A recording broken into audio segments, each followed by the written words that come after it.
तो नमस्कार, स्वागत है आपका फीएल स्टडी मंत्रा यूट्यूब चैनल पे। यूपी ट्रिपल एस सी में जितनी भी भर्तियां अटकी पड़ी हैं, रिजल्ट अटके पड़े हैं, उसके लिए लोगों की दिलों की धड़कन बढ़ गई है। रीज़न क्या था? अभी यूपी ट्रिपल एस सी आयोग ने जो ई टेंडर नोटिस था, ई टेंडर जो होने वाला था, सभी जितनी भर्तियाँ, जितनी मतलब कंपनियाँ आई, एजेंसियाँ, उनके सबके बिड कैंसिल कर दिए। अब दोबारा से आज ऑफिशियल नोटिस जारी किया गया है और इस ई टेंडर नोटिस के लिए मैं अभी आपको दिखाऊंगा और इसमें क्या खास है और क्या मतलब इतने दिनों से नहीं हुई तो एकदम से कैसे हो जाएगा, ये सारी चीज़ मैं आपको बताने की कोशिश करूँगा।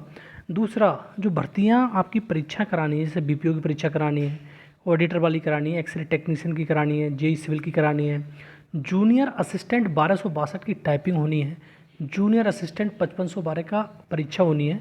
तो ये परीक्षा होंगी कब से शुरू, इसके बारे में सबसे लास्ट में बात करेंगे।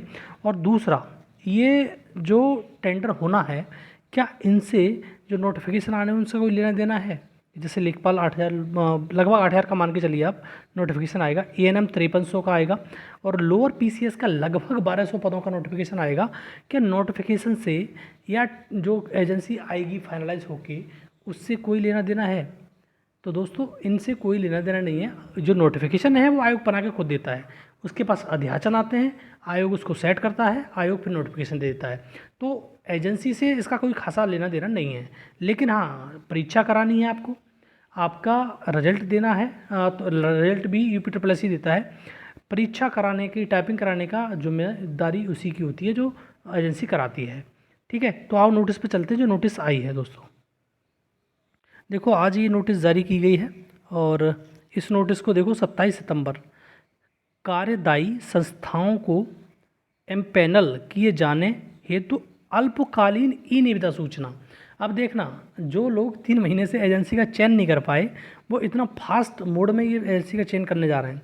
उत्तर प्रदेश अधीनस्थ सेवा चयन आयोग द्वारा विभिन्न पदों पर चयन प्रक्रिया पूर्ण करने के लिए ओएमआर आधारित ऑफलाइन ढंग से परीक्षा के संचालन कार्यकलाप बी के लिए कार्यदायी संस्थाओं को इम्पैनल किए जाने हेतु अल्पकालीन ई निविदा आमंत्रित की जाती है। ई निविदा टेंडर आईडी ये दे रखी है को इस वेबसाइट पर अपलोड किया कर दिया गया है।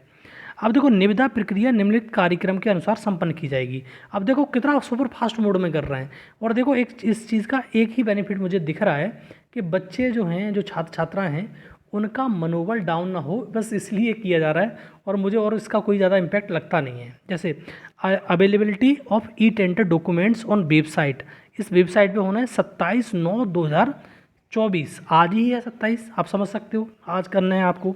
दूसरा, start date of e tender submission 27/9/2024 from 1400 R, मतलब अब हो चुका है, ये समझ लो ऐसे। अब देखो, last date of recipient of officers e tender submission online as well as hard copy along with bank draft and other required documents. और इसको 4 तारीख तक फाइनलाइज करना है, 4 अक्टूबर तक, 4/10/2024 17, मतलब 5 बजे तक। अब देखो, date of opening of technical bid, मतलब जो डेट ओपन करी जाएगी ईविड के लिए, वो 5 अक्टूबर को करी जाएगी 11 बजे तक। ठीक। और date of opening the financial bid, जो फाइनेंशियल बिड होगी उसके लिए देखो लाइन दे रखी है, the date and time of opening the financial bid would be intimated to the concerned bidder by email, मतलब ईमेल के द्वारा आपको सूचित कर दिया जाएगा जो भी इंफॉर्मेशन होगी। अब देखो, ये समझ में मेरे को नहीं आ रहा है, जब से ये एजेंसी का फाइनलाइज़ कर रहे थे कि 20 सितंबर हमारी सारी जो एजेंसी होगी वो फाइनलाइज़ कर दी जाएगी, 20 सितंबर ही डेट रखी थी कि फाइनल हो जाएगा और हम परीक्षाएं स्टार्ट करा देंगे। अब देखो, 5 अक्टूबर, जब से इन्होंने 3-4 महीने गुजार दिए, इनके पास कोई एजेंसी नहीं मिली। लेकिन अब देखो, 27 से लेके 5, 27 में 3 दिन इधर बचे, 5 दिन, 8 दिन में एजेंसी फाइनलाइज कर रहे हैं ये लोग। 8 दिन के, एक सप्ताह ही मानो, ये बड़ी बात है।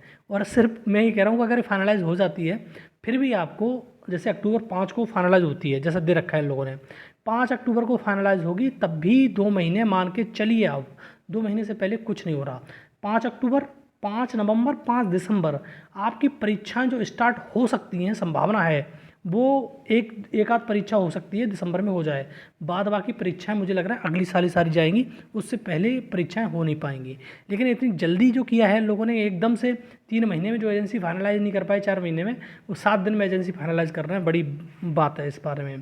ठीक है दोस्तों, तो ये परीक्षा नियंत्रक के आयोग के हस्ताक्षर हैं, तो आप देख ही सकते हो, और फाइनलाइज हो जाए तो बेटर है, मनोबल भी थोड़ा सा बच्चों का अप हो जाएगा, क्योंकि बहुत ज़्यादा डाउन हो चुका है इसके चक्कर में कि कुछ नहीं हो रहा, परीक्षा होंगी नहीं। तो आपको दिसंबर अंत में परीक्षा देखने को मिल सकती हैं, और जो तुम्हारे एएनएम, लेखपाल और लोअर पीसीएस के जो नोटिफिकेशन है वो डिले हो रहे हैं थोड़े से, नवंबर दिसंबर में ही उनको भी मान के चल सकते हैं। ठीक है दोस्तों, तो ये रहा वीडियो, अच्छा लगता है तो लाइक शेयर कर दिया करो। धन्यवाद दोस्तों।